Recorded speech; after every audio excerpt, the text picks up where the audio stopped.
कि सिर्फ भीड़ से जो है ना हुकूमत नहीं बदला जाता है।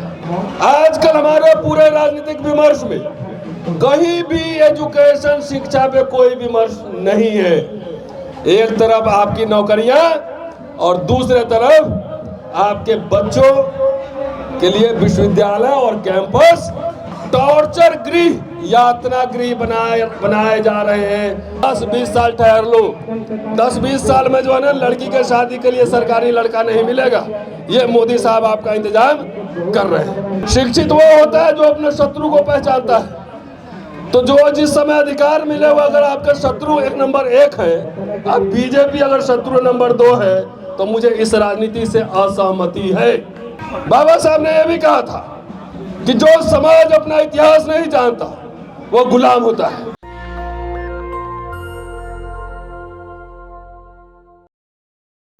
सभी साथी, आप सभी को जय भीम।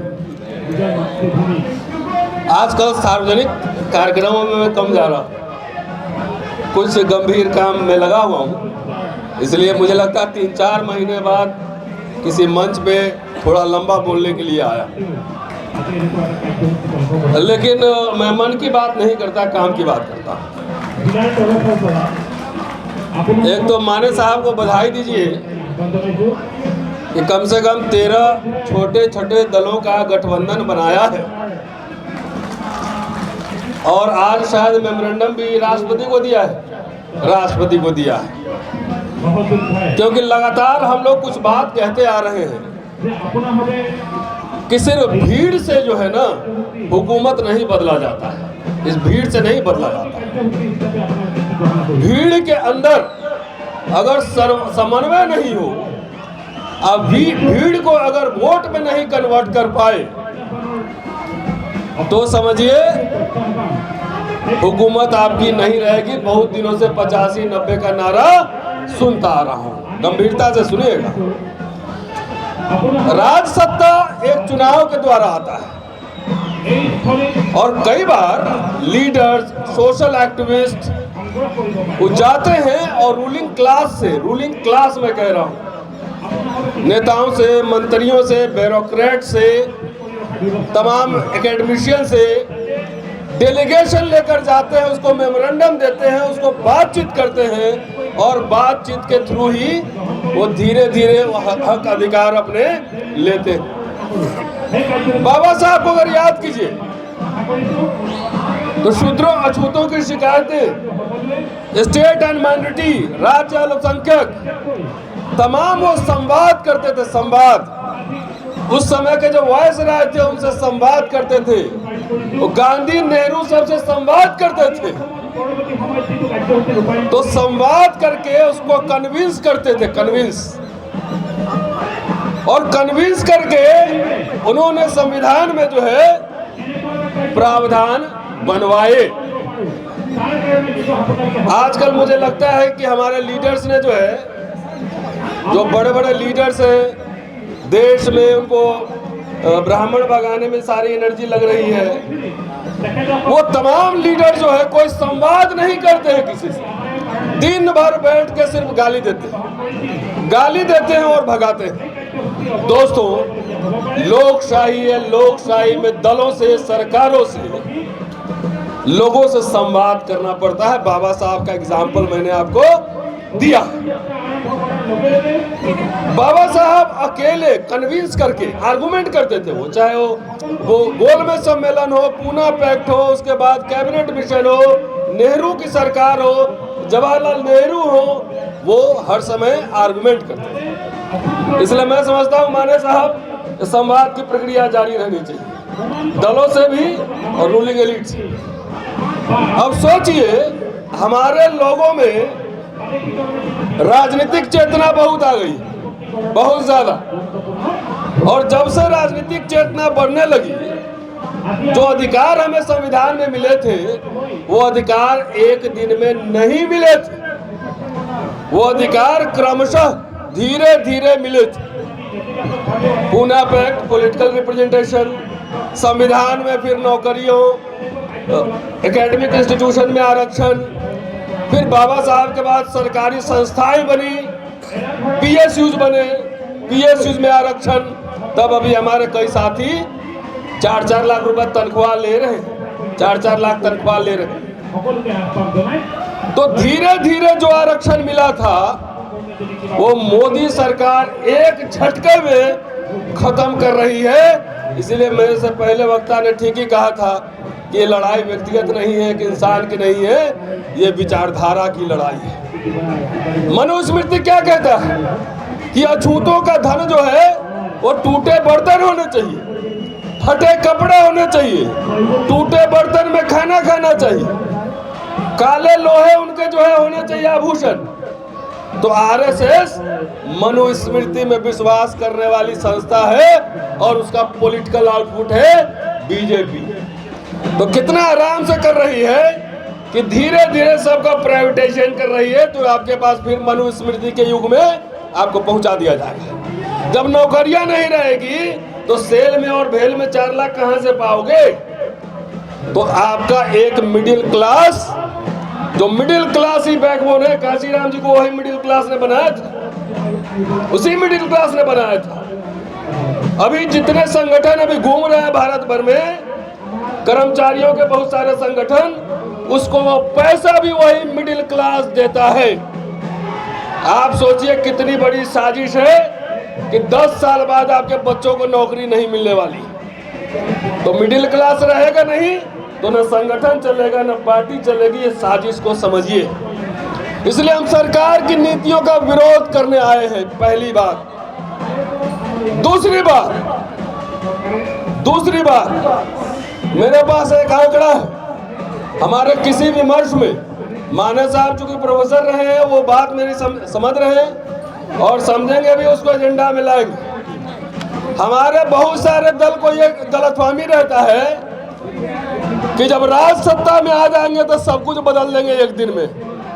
ये गलतफहमी पहले दिमाग से निकालिए, क्योंकि राज सत्ता सिर्फ संसद और विधानसभा नहीं चलाते हैं।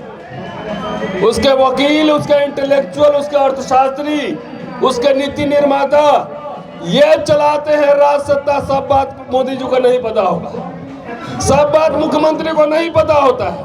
उसके आसपास जो उसके होते हैं ब्यूरोक्रेट्स होते हैं, इंटेलेक्चुअल्स होते हैं, राज सत्ता वो चलवाते हैं। इसलिए असली ताकत संस्थाओं के अंदर है, संस्थाओं के अंदर है। आखिर 600-700 साल मुसलमानों का शासन रहा इस देश में,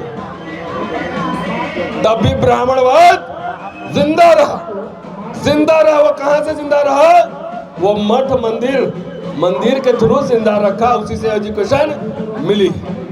आजकल हमारे पूरे राजनीतिक विमर्श में कहीं भी एजुकेशन, शिक्षा पे कोई विमर्श नहीं है। एक तरफ आपकी नौकरियां और दूसरे तरफ आपके बच्चों के लिए विश्वविद्यालय और कैंपस टॉर्चर गृह, यातना गृह बनाए जा रहे हैं। अभी दर्शन सोलंकी का एग्जाम्पल है बॉम्बे IIT में सुसाइड करने के लिए मजबूर कर दिया। अभी दिल्ली IIT का आपने देखा होगा, सुसाइड करने के लिए मजबूर कर दिया। रोहित वेमुला, पायल तडवी, सारे कैंपसेस में, IIT में, मेडिकल कॉलेजेस में, यूनिवर्सिटी में। और ये बात मैं क्यों कह रहा हूँ? आपके बच्चे ही जब पंगु बनेंगे तो आने वाली पीढ़ियों के लीडर्स आप कहां से लाएंगे? अकेले हमारे या माने साहब के करने से कुछ नहीं होगा। इसलिए माने साहब, ये मैं आह्वान कर रहा हूं इस मंच से कि जहां जहां इस तरह की घटनाएं घट रही हैं, एक अभियान, कैंपस घेरो अभियान चलाओ। क्योंकि विश्वविद्यालय से ही लीडर्स पैदा होते हैं, बाकी तो बहुत सारे डीलर घूमते ही रहते हैं, डीलर्स बहुत घूमते हैं। तो विश्वविद्यालय में ना आपके इंटेलेक्चुअल बनेंगे, ना बच्चे पढ़ेंगे, ना हिस्टोरियन बनेंगे, ना इंजीनियर बनेंगे, ना डॉक्टर बनेंगे, तो आपके सबसे ब्रिलियंट बच्चों को वहां कब्रगाह बना रहा है। ये मैं अपने अनुभव से मैं कह रहा हूं। अब एक आंकड़ा देता हूं, सरकारी आंकड़ा, और ये चल रहा है व्हाट्सएप पे, सरकार के संसद में पेश हुआ है कि 45 सेंट्रल यूनिवर्सिटी में हमको 5 MP बनाने से बेहतर है अगर मुझे मौका मिले तो 100 इंटेलेक्चुअल तैयार करेंगे, क्योंकि 100 इंटेलेक्चुअल 500 नेता पैदा कर देगा। ये समझिए, 45 सेंट्रल यूनिवर्सिटी में टोटल टीचिंग पोजीशन कितना है सुन लीजिए, 13,098। 13,098। जनरल कैटेगरी का 8,734, एससी का 1,421, एसटी का 625, ओबीसी का 1,901। परसेंटेज जोड़ लीजिएगा, परसेंटेज ये बता दूंगा। नॉन टीचिंग में पूरे विश्वविद्यालय में 20,199 टोटल। जनरल है 14,145, एससी है मात्र 1,958, एसटी है मात्र 1,141, ओबीसी है मात्र 2,526। अब आइए जरा कैटेगरी बता देता हूं। जब आपके इंटेलेक्चुअल अगर 100 बनते हैं ना प्रोफेसर, तो उसमें हो सकता है कि 5 इंटेलेक्चुअल बन जाए जो सरकार को चुनौती दे डाले। 5 ही लोग चाहिए होता है। अब आइए प्रोफेसर में कितने लोग हैं? टोटल है 1,341। सेंट्रल यूनिवर्सिटीज खाली कह रहा हूं। जनरल है 1,146, 85% से ज्यादा।